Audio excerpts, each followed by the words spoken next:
2003 realizada en el Centro Cultural Recoleta, con la ayuda de Lino Patalano, Nora Bochbaum, Liliana Piñeiro y por supuesto de la siempre presente Angelita Obregó, su hija. De esa inolvidable tarea conservo todavía 3 frases de Catita que me robé al final de la muestra y que siguen pegadas en mi habitación de trabajo. Son estas: en francés, Sena no es el Morphy nocturno, es el río. Metro no es el coso de medir, es el subterráneo. Y maizón no es un maíz grande, es una casa. La segunda, Chopin, claro que lo conozco, es un fabricante de valses de todos los talles. Y la tercera, que me parece una frase extraordinaria y que la he usado muchísimas veces en la vida: a mí podrán convencerme por la fuerza, pero con razones jamás.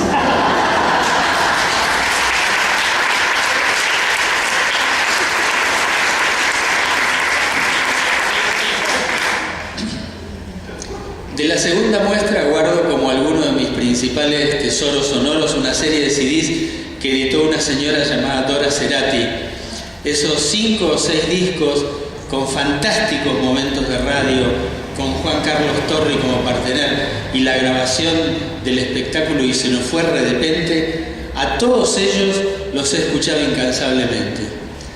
No lo paso en radio con la frecuencia que merecerían. Lo pasé el sábado, lo pasé hoy a la mañana también. No los paso con la frecuencia que merecerían,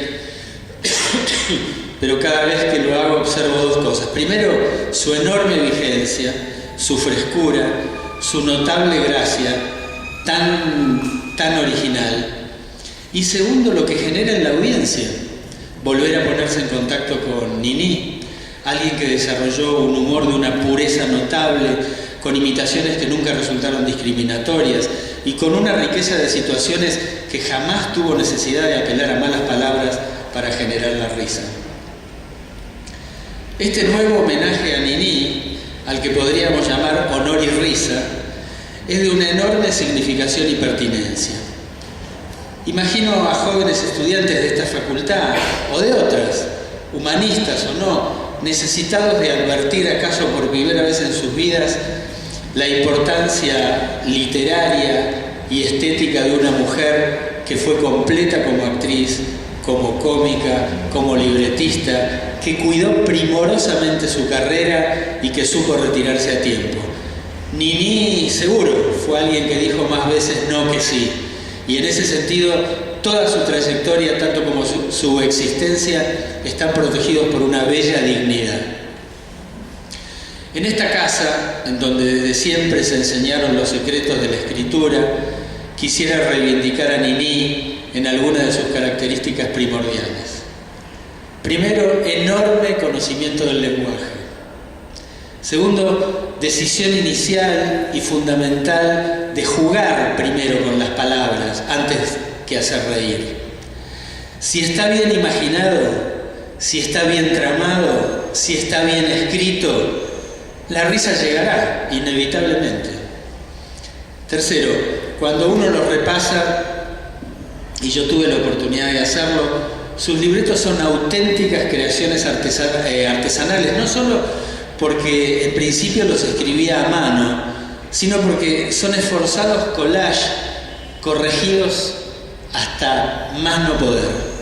Son textos de una gran pureza idiomática y conceptual y de alcance y entendimiento universales. Y ni hablar de la vigencia, lo que se acaba de escuchar, por ejemplo, nos hace reír como si hoy fuera 1961, ¿no? Que creo que es el origen de esa grabación. Cuarto, Nini escribía muy bien porque antes había leído mucho. Alguna vez Angelita Obregó, que tan amorosamente protegió y protege su obra, me contó acerca de la pasión de Nini por los libros. Quinto, escribiendo en una persona informada y conectada. Con Catita instaló antes que otros el registro de lo que bastantes años después se llamaría subcultura mersa. Con la gallega Cándida con la rusa Doña Pola, con la sirvienta Belarmina, organizó un friso de personajes inefables representativos de las migraciones externas e internas que modificaban a la Argentina de esos tiempos.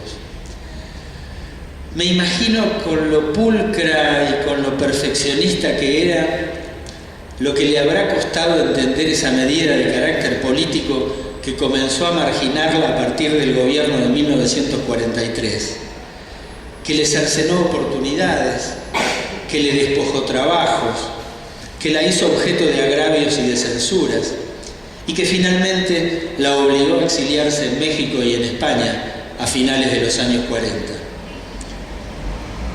A sus censores de mente corta y tijera larga les dedicó un castigo ejemplar, el del ridículo.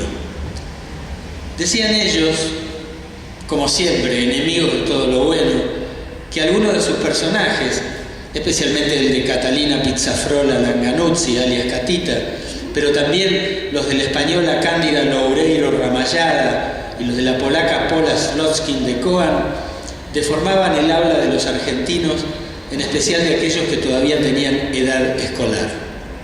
Disparate.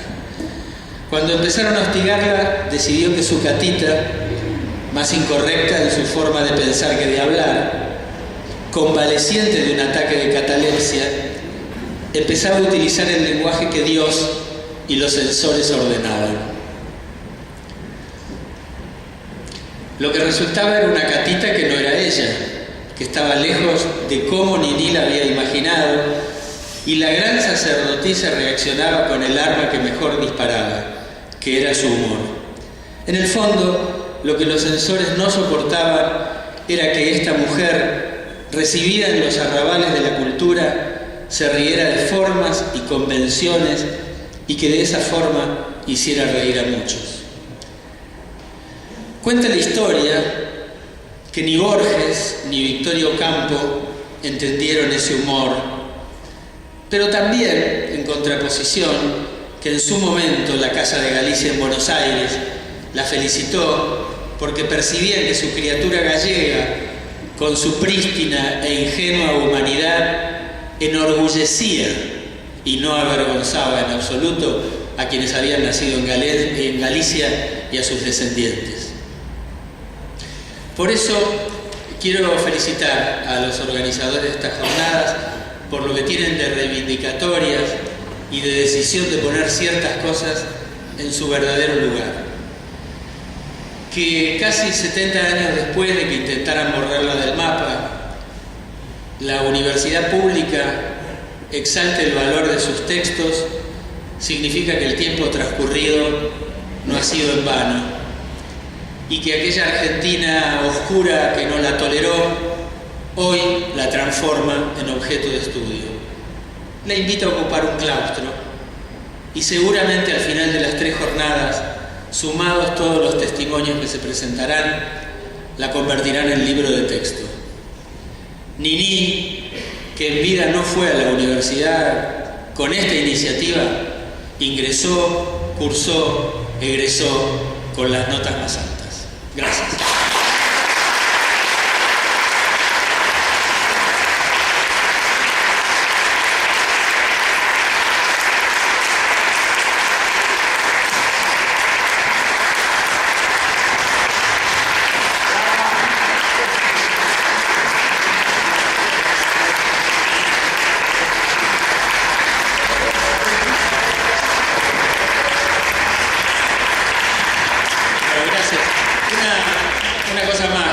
En el texto, pero que me acordaba hoy, cuando hice el libro Días de Radio de un modo casual en una casa de fotocopias, conocí a la persona que prohibió a Niní. Conocí ese nombre y lo nombraron por el nombre y le digo, pero ¿usted es José Ramón Mayo? Y dijo, sí, bueno, lo invité a tomar un café y le hice una entrevista que salió primero en La Maga, después salió también en el libro. Y este no era un hombre desdeñable, no era un energúmeno, fue el fundador del ISER, fue el fundador de las 2 carátulas, fue un personaje importante en la estructura de la incipiente radio pública en Argentina. Y, sin embargo, estaba absolutamente creído todavía, muchos años después, que había operado con estricta justicia. Y me dijo, si tuviera otra vez el puesto, lo volvería a hacer. Bueno, obviamente terminamos el café, nunca más lo vi. Al tiempo falleció, José Ramón Mayo.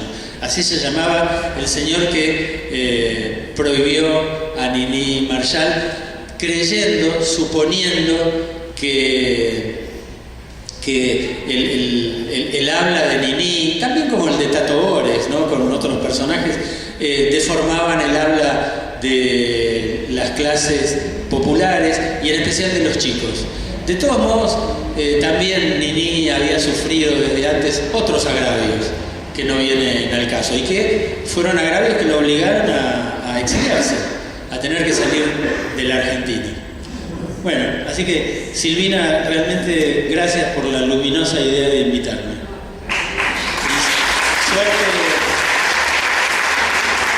Suerte en todo lo que aprendan sobre Niní. Gracias. Gracias. Me voy para allá.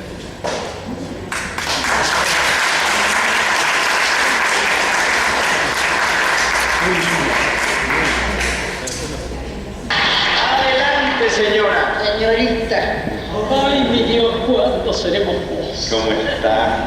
Nenúfar Bleu. Muerta. Y he andado más que cartero en Navidad. Entonces permítame que le ofrezca una silla para que se siente. Prefiero que me ofrezca un brazo para que me apoye. Aquí lo tiene. Apóyese con confianza como en un bastón.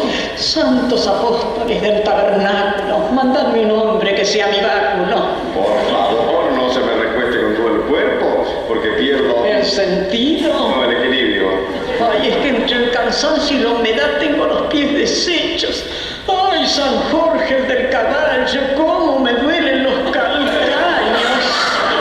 ¿Y a causa de qué está tan cansado? Del viaje de mi hermana mayor. ¿Pero tiene una hermana mayor? ¿Será posible? María de los Remedios, que hoy se ha ausentado al interior y hemos andado en unos Me trotes. figuro, compras, diligencias, despedidas. Un trajín, y como Reme es tan corta de oído, ¿Sí? tan sorda está, que antier se rezó todo el rosario arrodillada sobre el gato. Entonces es corta de oído y corta de vista, ¿eh? De vista es cortísima, en pleno día usted le saca los anteojos y ella le dice buenas noches.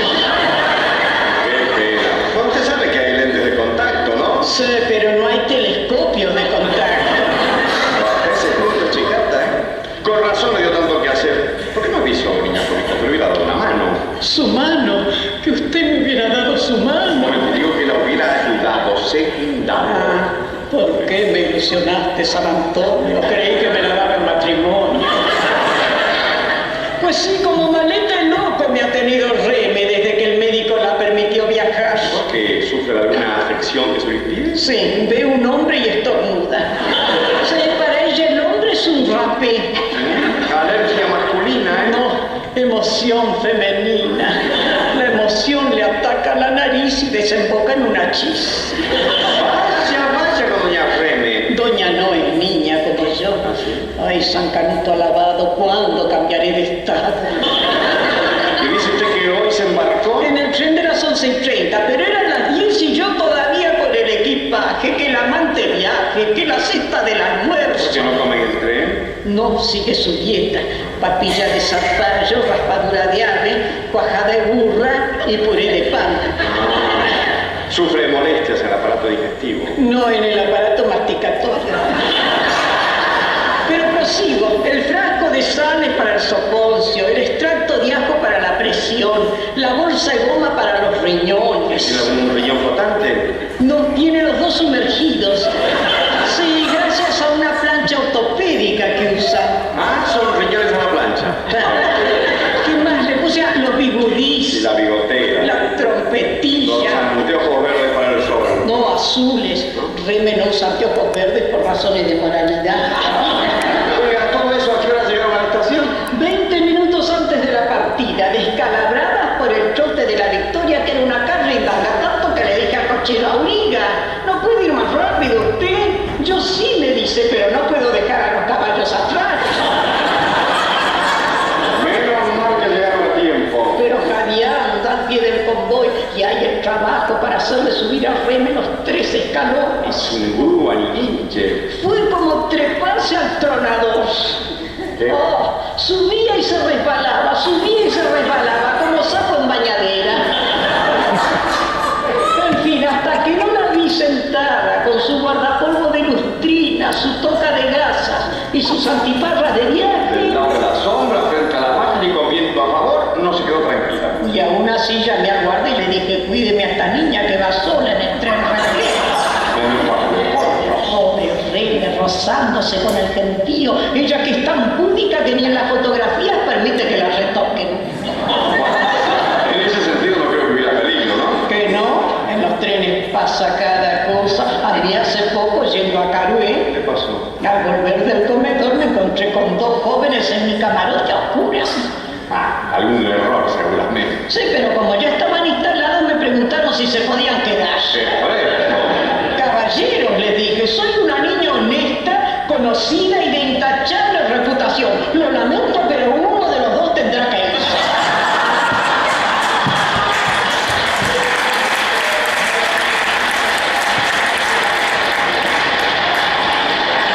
¿Y se fue uno de los tipos? Se fueron los 2, prendieron la luz, me miraron y salieron disparados. Mire si llega a caer en sus redes. Venerado San Pedro, que fuiste pescador, ¿por qué no me dejaste las redes del amor? Con razón cuida tanto a su hermanita. ¿Y siempre ella viaja con esas precauciones?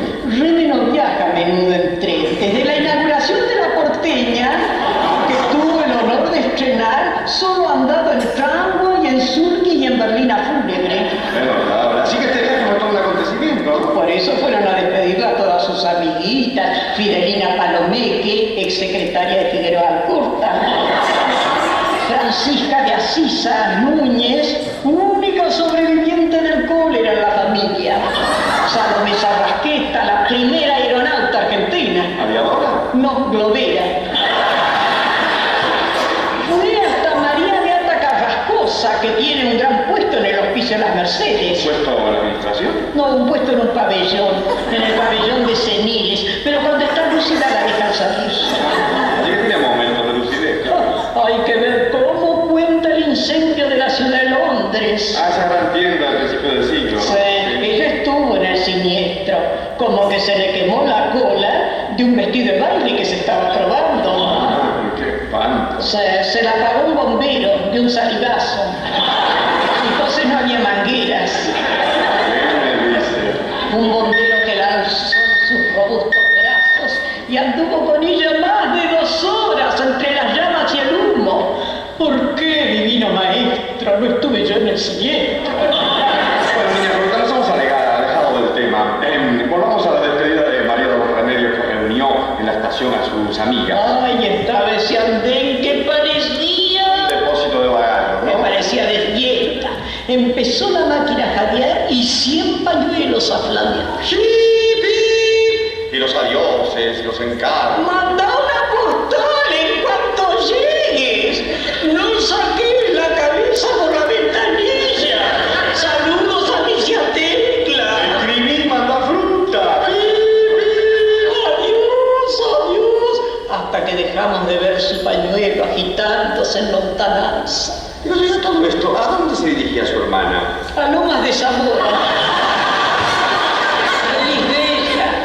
¡Ay, San Papucio de Rodas! ¿Cuándo haré el viaje de bodas?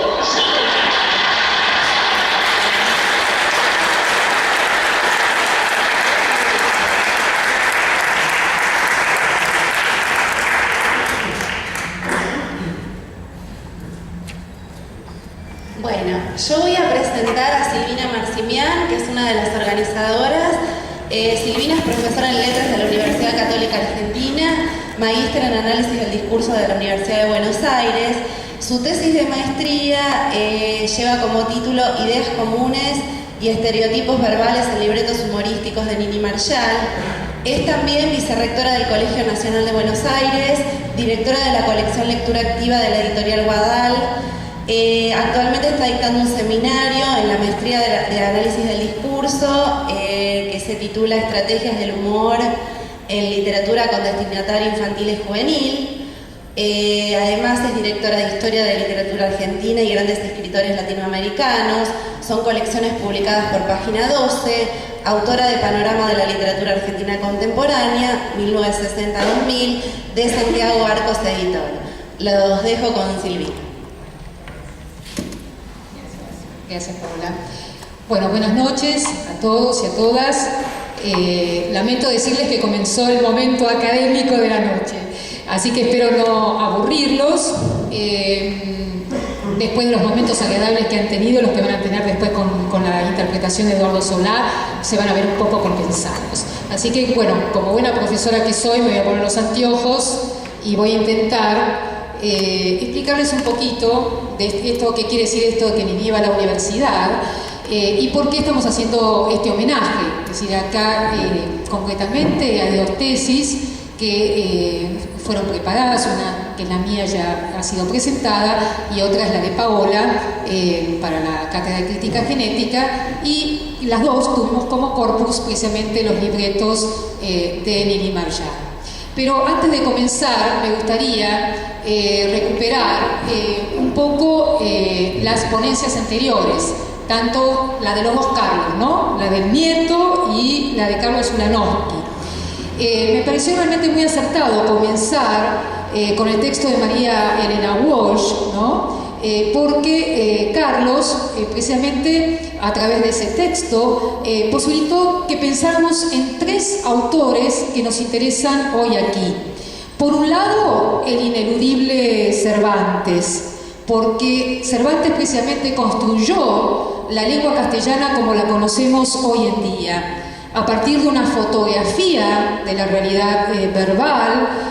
Pudo incorporar en su novela, en El Quijote, que además la novela en la etapa de Cervantes era un género en formación, pudo incorporar todas las voces de la calle, es decir, más allá de la lengua de la cultura representada en el narrador del texto, además estaban las voces del lector de caballerías, del rústico que era Sancho Panza, de las voces de las mozas safias de la venta, del comerciante, del bachiller. Es decir, que todas las clases sociales estaban representadas en el texto de Cervantes Saavedra.